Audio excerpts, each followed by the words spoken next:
గద్దల్లా విశాఖను దోచిన పెద్దలు అంటూ అప్పటి పాపాలే తహసీల్దార్ రమణయ్య హత్యకు కారణం అంటూ వీళ్ళు రెండో కోణాన్ని రాసుకొచ్చారు. టీడీపీ ప్రభుత్వంలో విశాఖపట్నం గజం స్థలం కనిపించిన ఆ పార్టీ నేతలు గద్దల్లా వాలిపోయేవారు. బంజరు జిరాయితీ ప్రభుత్వ ప్రైవేట్ భూమి అనే తేడా లేకుండా కబ్జాల పర్వం సాగించారు. టీడీపీ పెద్దలు నేతలు చేసిన పాపాలు ఇప్పుడు రెవెన్యూ అధికారుల పాలిటి శాపాలుగా మారుతున్నాయి. అప్పట్లో టీడీపీ నేతలు వేలాది ఎకరాలకు నకిలీ డాక్యుమెంట్లు సృష్టించి పట్టాలు విక్రయించి కోట్లు మింగేశారు. కొన్నాళ్లకు అవే భూములను ప్రభుత్వ భూమిగా గుర్తించి 22ఏలో పెట్టించి కొనుగోలుదారులను నిలువున ముంచారు. అటువంటి తరహా భూ వివాదమే తాజాగా తహసీల్దార్ రమణయ్య హత్యకు కారణమని తెలుస్తోంది. టీడీపీ ప్రభుత్వంలో విశాఖ జిల్లా నుంచి మంత్రిగా ఉన్న గంటా శ్రీనివాసరావు భూ ఆక్రమణపై అదే జిల్లాకు చెందిన మంత్రి అయ్యన్న పాత్రుడు చేసిన ఆరోపణలు అప్పట్లో సంచలనం సృష్టించాయి. భూ ఆక్రమణపై వేసిన సిట్ ముందు కూడా అయ్యన్న పాత్రుడు గంటా పైన ఫిర్యాదు చేశారు. అయితే ప్రస్తుతం అవన్నీ మర్చిపోయిన గంటా శ్రీనివాసరావు ఇప్పుడు రాష్ట్ర ప్రభుత్వంపై నిందలు వేయడం దొంగ అని అరిచినట్టుందని తీవ్ర విమర్శలు వ్యక్తమవుతున్నాయి. వైఎస్ఆర్సీ ప్రభుత్వం అధికారంలోకి వచ్చిన వెంటనే టీడీపీ హయాంలో జరిగిన వేల ఎకరాల భూ కబ్జాలను వెలుగులోకి తీసుకొచ్చింది.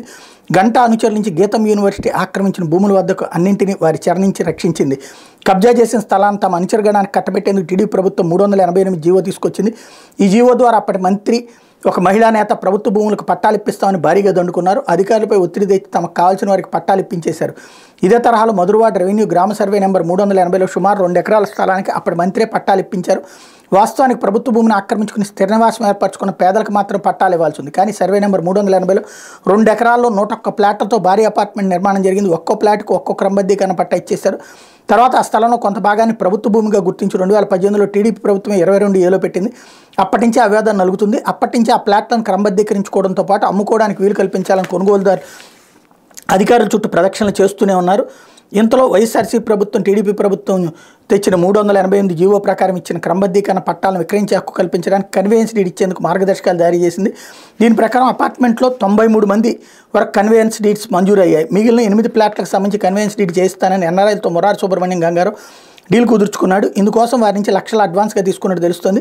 ఈ విషయంపైన అప్పటి విశాఖ రూరల్ తహసీల్దార్ సనపాల రమణయ్యను చాలాసార్లు కలిశాడు. ఈ వ్యవహారంలో కొంతమేర నగదు చేతులు మారినట్టు పోలీసులు విచారణలో వెల్లడైన సమాచారం.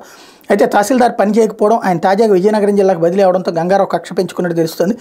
ఈ కోపంతోనే తహసీల్దార్ను హత్య చేసినట్టు పోలీసులు విచారణ వెల్లడైంది అన్నటువంటి వార్తని హైలైట్ చేశారు. లేకపోతే ఓర్ మాస్ దోపిడీ అంటూ